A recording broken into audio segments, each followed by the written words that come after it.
আমরা পূর্ববর্তী যে স্লাইডগুলো দেখেছিলাম এবং পূর্ববর্তী যে চ্যাপ্টার বা পার্ট 1-এ সেক্সুয়াল রিপ্রোডাকশন অফ ফ্লাওয়ারিং প্ল্যান্টের কথা বলেছিলাম, সেখানে আমরা শেষ করেছিলাম লাস্ট ইতর পরাগযোগ এবং স্বপরাগযোগের ভাগগুলিকে নিয়ে আলোচনা করে। এখন এই ইতর পরাগযোগের কতগুলি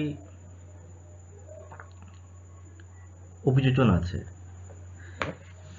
বলা আছে যে ইতর পরাগযোগের অভিযোজনের মধ্যে পড়ে একলিঙ্গতা বা ডাইক্লিনি, বিষম পরিণতি বা ডাইকোগামী, সগমরোধী বা হার্কোগামী, অসমরূপতা বা হেটেরোমরফিজম এবং স্ববদ্ধতা বা সেলফ ফার্টিলাইস্টেরিটি। আমাদের সংজ্ঞাগুলোকে আমরা যেগুলো বললাম সেগুলিকে আলোচনা করে নেব।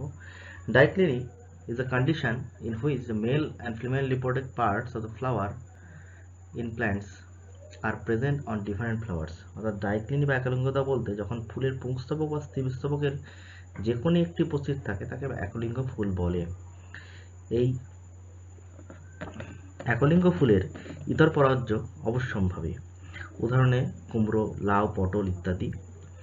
বিষম পরিণতি বা ডাইকোগামী, কখনো কখনো উভলিঙ্গ ফুলের পুং ও স্ত্রীস্তবক একসময় পরিণত হয় না, ফলে ইতর পরাগযোগ ঘটে। এটি দুপ্রকার, পোটান্ড্রে এবং পোটোগাইনি। The production of male and female reproductive elements at different times by a heteromorphic hermaphroditic organism in order to ensure cross fertilization is called dichogamy. তো এক্ষেত্রে পোটান্ড্রির ক্ষেত্রে বলা হচ্ছে পুংস্তবক যখন গর্ভবতীর পূর্বেই পরিণত হয় তখন তাকে বলা হচ্ছে পোটান্ড্রি, অর্থাৎ পুংস্তবক গর্ভবতীর পূর্বেই তৈরি হয়ে গেছে। উদাহরণের ক্ষেত্রে বলা হচ্ছে জবা এবং রক্তনের। পোটোগাইনি ক্ষেত্রে বলা হচ্ছে চাঁপা, রজনীগন্ধা। এরপর হার্কোগ্যামি বা সগমরোধী বলা হচ্ছে হার্কোগ্যামি is a common strategy employed by hermaphroditic angiosperms to reduce sexual interference between male and female. অর্থাৎ যখন উদ্ভিদের উভলিঙ্গ ফুলের পুংকেশর এবং গর্ভকেশর একই সঙ্গে পরিণত হলেও গঠনের বৈশিষ্ট্যের জন্য স্বপরাগযোগ ঘটাতে পারে না, তাকে বলা হয় সসঙ্গম বিরোধী বৈশিষ্ট্য বলা হয়। সসঙ্গম বিরোধী বৈশিষ্ট্য দেখা যায় আকন্দ, ক্যালিওট্রপিস, প্রোসেরার ক্ষেত্রে। তারপরে আসি হেটেরোমরফিজম বা অসমরূপতা। বলা হচ্ছে in this type of incompatibility some species produce more than one morphological type of flowers. For example, relative length of style and stamens in the flower of the same species. উদাহরণে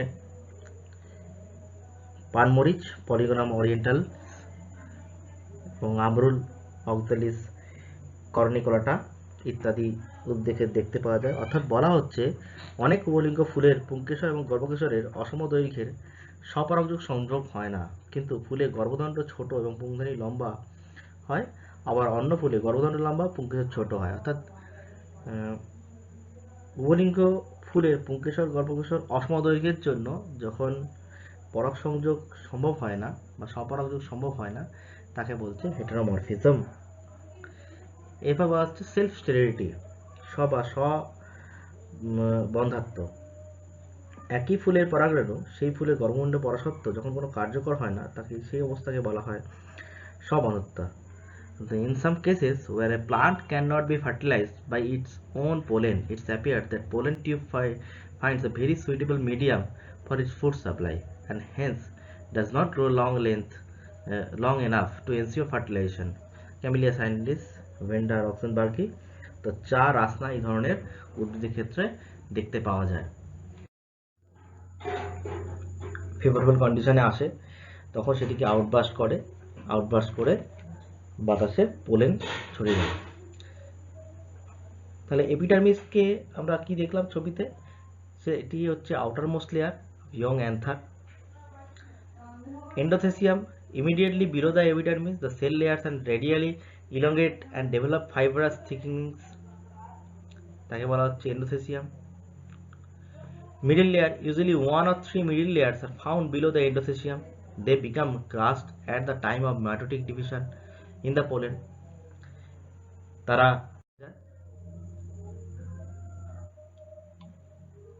তারপরে বলা হচ্ছে ট্যাপেটাম। ট্যাপেটাম কাকে বলছে? This cell are intercellular innermost partial layer process drains protoplasm and the food entering into the sporongenous cells pass through it. Thus it serves a nutritive layer for the developing microspores. মাইক্রোস্পোরের যে developing হবে বা development হবে তার যে একটি nutritive layer থাকে তাকেই বলা হচ্ছে tapetum. Sporogenous tissue, the primary sporogenous cells undergo several divisions to form microspore mother cells. Each microspore mother cells divides metrically to produce 4 microspore or pollen grains, which will have half of the number of chromosomes. আমরা জানি যে pollen grain তৈরি হওয়ার সময় যদি সেটি উন্নত সপুষ্পক উদ্ভিদের ক্ষেত্রে হয় তখন সেক্ষেত্রে 2n নাম্বার থেকে n নাম্বারে বা সেক্সুয়াল রিপ্রোডাকশন ক্ষেত্রে আমরা সবাই জানি যে 2n ক্ষেত্রে n নাম্বারে কনভার্ট হয়। Microsporous pollen grain. Each pollen grain is unicellular and uninucleate, having two layered cell wall. The outer layer is called exine and inner layer is called intine. The exine is provided with spinous outgrowth or different types of ornamentation. This intine is thin, delicate and made up of daily cellulose. তাহলে এই যে epidermis, endothecium, middle layer, টেপটাম বা pollen mother sell, এটি তার basic structure ছিল। এই basic structure থেকে যখন সেটি ডিজেনারেটিভ টেপেটাম এর মাধ্যমে বা সেই মাইক্রোস্কোপটি ভেঙে গিয়ে তৈরি হচ্ছে, তার ডাবল সেল লেয়ার তৈরি করছে দু রকম সেল, একটি জেনারেটিভ একটি ভেজিটেটিভ সেল, এবং এটি তৈরি হওয়ার যে আমাদের টিউব নিউক্লিয়াস এবং সেখানে মেল গ্যামেট যদি তৈরি হয়েছে সেটি জেনেটিভ নিউক্লিয়াস থেকেই তৈরি হয়েছে।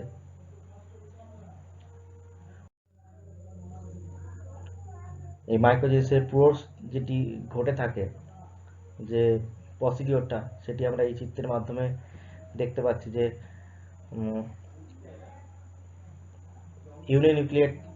নিউক্লিয়েট ইয়ং মাইক্রোস্পোর্স, যার থেকে পোলারাইজ মাইক্রোস্পোর্স, সেখানে মাইটোসিস ওয়ানের ফলে সেখানে ভেজিটেটিভ তৈরি হচ্ছে, ভেজিটেটিভ নিউক্লিয়াস এবং জেনারেটিভ নিউক্লিয়াস তৈরি হচ্ছে। অর্থাৎ বলা হচ্ছে যে যখন আমাদের মাদার সেলটি থাকছে, মাদার সেলটি থেকে যখন সেলের ভেতরে যে নিউক্লিয়াস দুটি ডিভাইড করবে সেটাকে মিউটেসিস ওয়ানের মধ্যে ভাঙছে, তারপরে সেই জার্মিনেটিভ সেলটি আবার মাইটোসিস টু এর মাধ্যমে ভাঙছে এবং অ্যাট লাস্ট সেখানে মিওসিস দেখা যাচ্ছে, ডিসটু স্পার্ম সেল তৈরি করছে, ট্রাইসেলুলার পোলেন, এবং সেখান থেকে পলিনেশনের জন্য অ্যান্থার এই অ্যান্থার যে পরাগধানী আছে সেখান থেকে বাস্ট আউট হয়ে আমাদের বাইরে বেরোচ্ছে অবস্ট হয়ে। ডেভেলপমেন্ট অফ ফিমেল গ্যামেটোফাইট, সেখানে মেগাস্পোরোফাইল এবং মেগাস্পোরঞ্জিয়াম আর ওভিউল, যে ওভিউলগুলো দেখতে কেমন অ্যানাট্রোপাস, সেমি অ্যানাট্রোপাস, অর্থোট্রোপাস এক্ষেত্রে দেখতে পাওয়া যায়। এক্ষেত্রে আমরা বলি যে একটি ম্যাচিউর ওভিউলের যে এলএস দেখানো হয়েছে এখানে কি থাকে, raphe ইন্টেগুমেন্টস nucleus, these are the nucleus, antipodal cells, secondary nucleus, egg apparatus, micropyle, helium এবং ফানিকেল। এক্ষেত্রে যেটা দেখা যায় যে ফাংশনাল মেগাস্পোরটি সেটি ক্রমশ দুটি নিউক্লিয়াস আছে উপস্থিত, সেখান থেকে দুটি নিউক্লিয়াস থেকে ক্রমশ তারা ডিভাইড করে 4টি নিউক্লিয়াস তৈরি করে, 4টি নিউক্লিয়াস থেকে আবার ভেঙে গিয়ে 8টি নিউক্লিয়াস তৈরি হয় এবং 8টি নিউক্লিয়াস তৈরি হওয়ার ফলে একদিকে দেখা যাচ্ছে যে আমাদের 3টি নিউক্লিয়াসে অ্যান্টিপোডালস তৈরি করেছে এবং 2 পোলার নিউক্লিয়াই মাঝখানে অবস্থিত, সেন্ট্রাল সেল বলা হচ্ছে, এবং এই ক্ষেত্রে তৈরি হচ্ছে এগ। এবার তারপরে বলা হচ্ছে যে অ্যান্টিপোডালসগুলি একদম মানে প্রান্তদেশে অবস্থান করছে পোলার নিউক্লিয়াই বা সেন্ট্রাল সেলের মধ্যে, মানে যেখানে আমাদের মেন যে পোলার নিউক্লিয়াই সেটি অবস্থান করে। এরপর দেখা যায় সাইনারজেটস, ফিলিফর্মস, অ্যাপারেটাস এই ম্যাচিউর এমব্রায়ো স্যাক তৈরি করছে এইভাবে।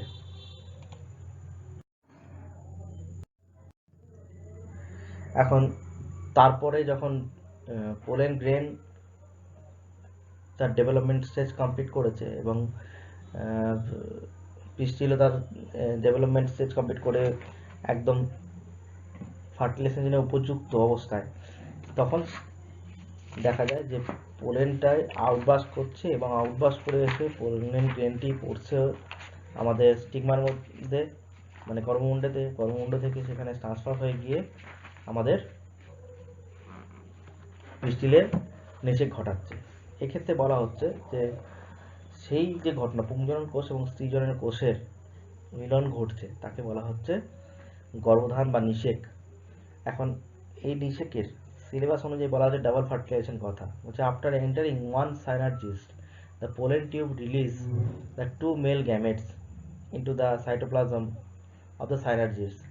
One of the male gametes moves towards the egg cell and fuses with its nucleus, thus completing the syngamy. This results the formation of diploid cell or zygote.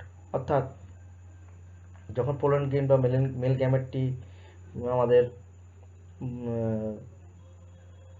Egg সেলের দিকে movement হওয়ার পরে সেই egg সেলের নিউক্লিয়াসটাকে fuse করছে তাকে বলা হচ্ছে সিনগ্যামি, এবং তার ফলে তৈরি হচ্ছে ডিপ্লয়েড সেল বা জাইগোট, যাকে জাইগোট বলা হয়।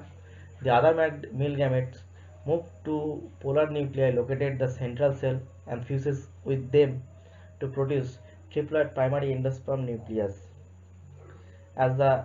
As this involves the fusion of 3 haploid nuclei in is termed triple fusion. অর্থাৎ একটি নিউক্লিয়াস কোথায় গেল না এক্স সেলের দিকে গেল, গিয়ে সেখানে ফার্টিলাইজ করলো, এক্স সেল থেকে জাইগোট তৈরি করলো, এবং অপর একটি যে নিউক্লিয়াস ছিল বা মেল গ্যামেট ছিল, আদার মেল গ্যামেট ছিল, সেটি আমাদের সেন্ট্রাল সেলের মাঝখানে অবস্থিত পোলার নিউক্লিয়াসের সঙ্গে ফিউজ করলো। এই ক্ষেত্রে দুটাই ফিউশন হচ্ছে, একটা সিনগ্যামি দেখা যাচ্ছে, একটা ট্রিপলেট ফিউশন দেখা যাচ্ছে এমব্রায়োর ক্ষেত্রে। This phenomenon is termed as double fertilisation, একে বলা হয় ডাবল ফার্টিলাইজেশন বলতে। পোস্ট ফার্টিলাইজেশন মানে হচ্ছে আফটার ফার্টিলাইজেশন, মানে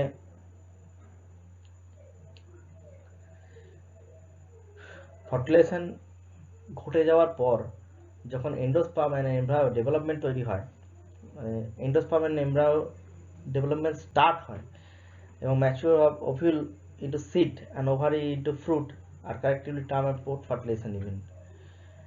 I am sorry to say because আমি ভুল বলে ফেলার জন্য যে পোস্ট ফার্টিলাইজেশন মেল গ্যামেট এবং ফিমেল গ্যামেট তৈরি হওয়াটাকে বলছে, সেটা নয়।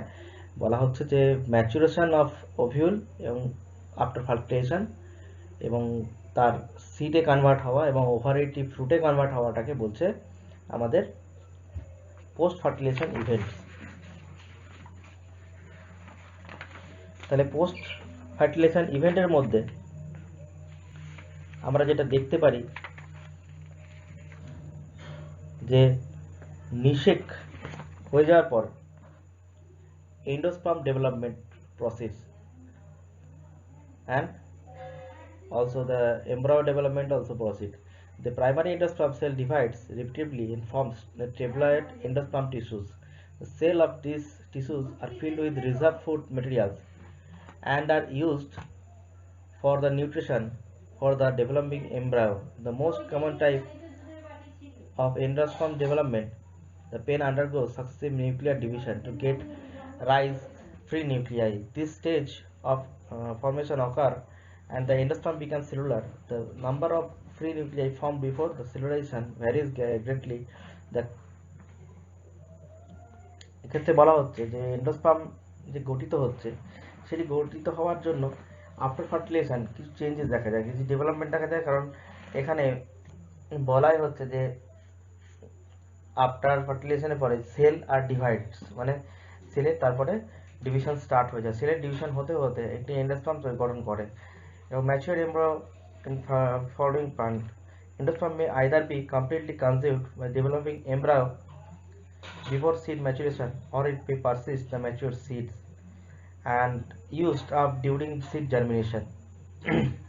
Endosperm completely consumed হয়ে গিয়ে ডেভেলপিং এমব্রায়ো তৈরি করে, বা ডেভেলপিং এমব্রায়ো দ্বারা কমপ্লিটলি কনজিউমড হয়ে যায়, অথবা সে সিড ম্যাচুরেশনের or it may persist mature সিডের ক্ষেত্রেও সে কনজিউমড হয়ে যাচ্ছে।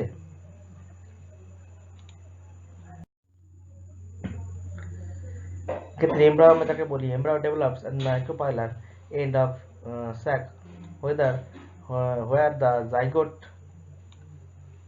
is situated. Most zygote divide only after certain amount of endosperm is formed. This is an adaptation to provide assured nutrition to the developing embryo. Though the seeds differ greatly, the early stage embryo development are similar in both monocotyledon and dicotyledons.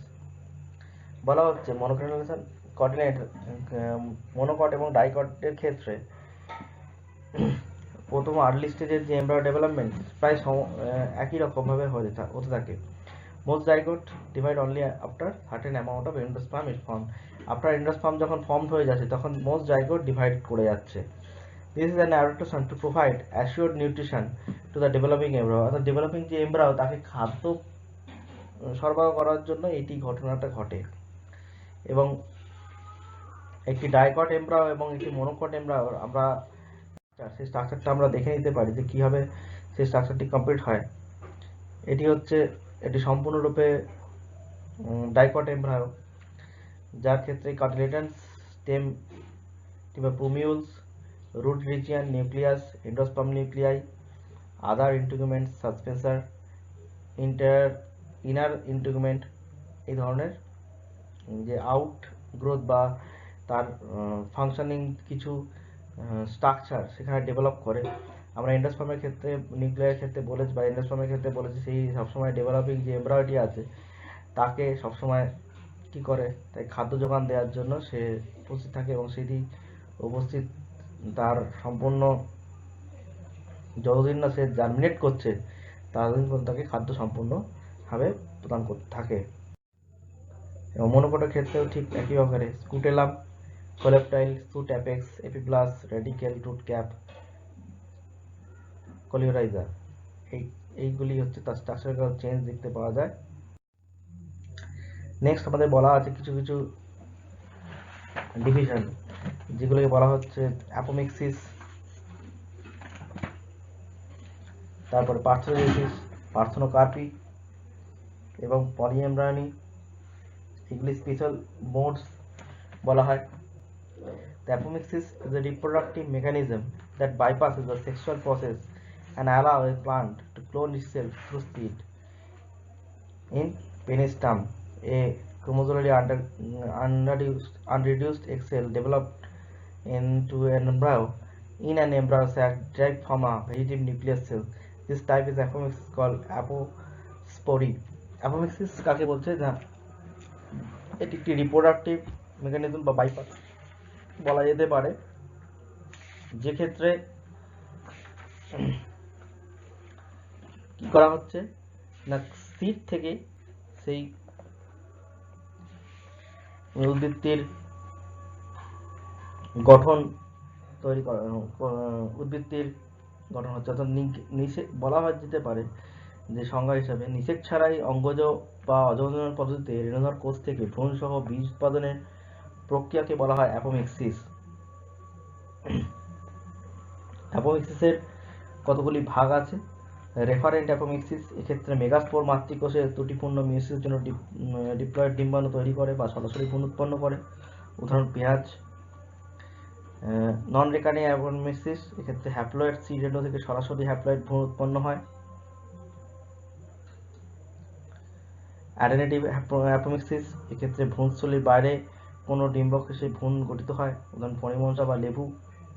অঙ্গজ apomixis, মুকুল খাদ্য সঞ্চয়ের ফলে বিবর্তিত হয়ে বুলবিল গঠন করে যা মাতৃদেহ থেকে বিচ্ছিন্ন হয়ে অবত্যক সৃষ্টি করে, যেমন অ্যাগেভ। অ্যাগমোস্পার্মি, এক্ষেত্রে অ্যাপেক্সের ক্ষেত্রে বীজ গঠন হয় অযৌন জননের মাধ্যমে। এক্ষেত্রে গ্যামেট ছাড়াই ভ্রূণ সৃষ্টি হয়। এক্ষেত্রে ডিপ্লয়েড নিউসেলুলার কোষের মেগাস্পোর বা আত্মিকোষ থেকে সৃষ্টি হয়। এগুলি হচ্ছে এত প্রকারের অ্যাপোপ্টোসিস দেখতে পাওয়া যায়। আমাদের পার্থেনোজেনেসিসকেও অ্যাপোপ্টোসিস আন্ডারে বলা হয়। পার্থেনোজেনেসিস কাকে বলে? না, is a natural form of asexual reproduction in which growth and development of embryo occur without fertilisation by sperm. অর্থাৎ যে প্রক্রিয়ায় একমাত্র গ্যামেট থেকে নতুন জীব সৃষ্টি হয়। নিম্ন শ্রেণীর উদ্ভিদের ক্ষেত্রে উভয় গ্যামেটই পার্থেনোজেনেসিস ঘটে, কিন্তু উচ্চ শ্রেণীর উদ্ভিদে কেবল স্ত্রী গ্যামেটই পার্থেনোজেনেসিস ঘটে। পার্থেনোজেনেসিস ডিপ্লয়েড ও হ্যাপ্লয়েড হতে পারে। হ্যাপ্লয়েডে পার্থেনোজেনেসিসের ক্ষেত্রে ভ্রূণস্থলী এবং ডিম্বাণু উভয়ে উৎপন্ন হয়ে ভ্রূণ হ্যাপ্লয়েড প্রকৃতি হয়। ডিপ্লয়েড পার্থেনোজেনেসিসের ক্ষেত্রে ভ্রূণস্থলী ও ডিম্বাণু উভয়ে উৎপন্ন হয়। এক্ষেত্রে ডিপ্লয়েড ভ্রূণ সৃষ্টি হয়। মটর আপেল প্রকৃতির ক্ষেত্রে পার্থেনোজেনেসিস দেখতে পাওয়া যায়। নেক্সট হচ্ছে পার্থেনোকার্পি। বীজবিহীন ফল উৎপাদনকে বলা হয় পার্থেনোকার্পি। পার্থেনোকার্পি দুই প্রকার, ভেজিটেটিভ এবং স্টিমুলেটিভ। ভেজিটেটিভ ক্ষেত্রে যখন পরাগ ছাড়াই বীজবিহীন ফল সৃষ্টি করা হয় তখন তাকে ভেজিটেটিভ পার্থেনোকার্পি বলে, যেমন ডুমুর ও নাশপাতি। ডুমুর নাশপাতির ক্ষেত্রে দেখতে পাওয়া যায় যাদের বীজবিহীন ফল উৎপন্ন হয়। স্টিমুলেটিভ পার্থেনোকার্পি যখন কোনো রকম স্টিমুলেশন ব্যবহার করে, অর্থাৎ বাইরে থেকে কোনো হরমোন ইনডিউস করে সেই কৃত্রিম উপায় দিয়ে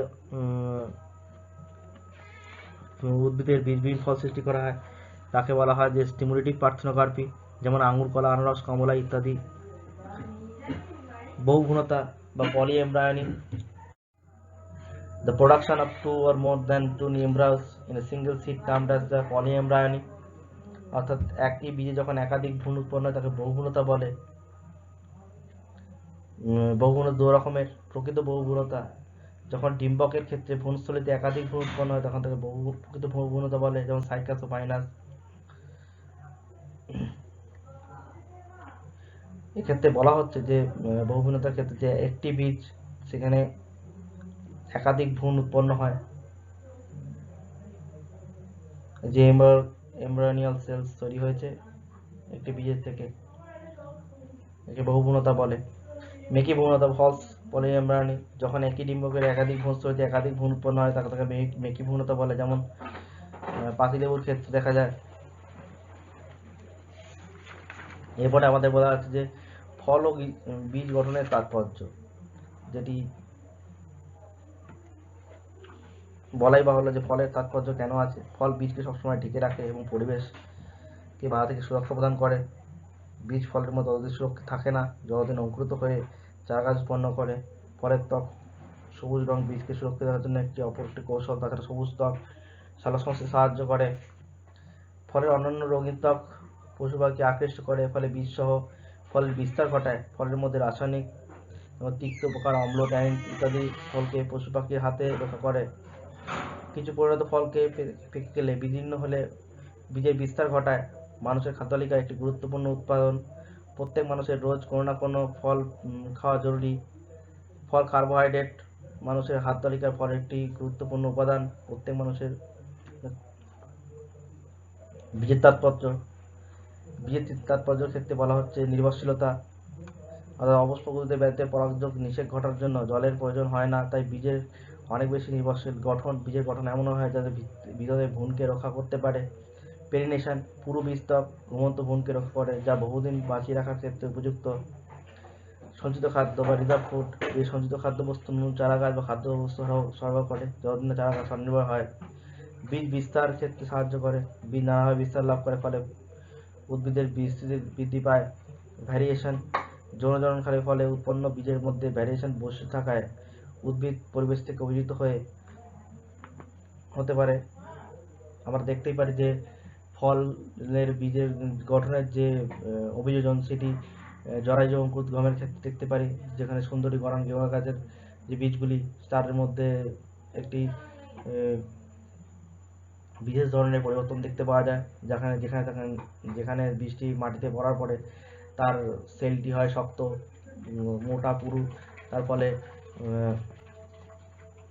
সেক্ষেত্রে উদ্ভিদের অনেকদিন বাঁচিয়ে রাখার জন্য বীজটিকে, আবার কোনো কোনো ক্ষেত্রে দেখা যাচ্ছে যে বীজটি যদি মাটিতে পড়ে যায়, সেই পড়ে যাওয়া বীজটির মধ্যে একটি দণ্ডের আকারে অংশ থাকে, যেটি জলের যখন নোনা জল এই নোনা জলের ক্ষেত্রে এই বীজগুলিকে রক্ষা করার জন্য।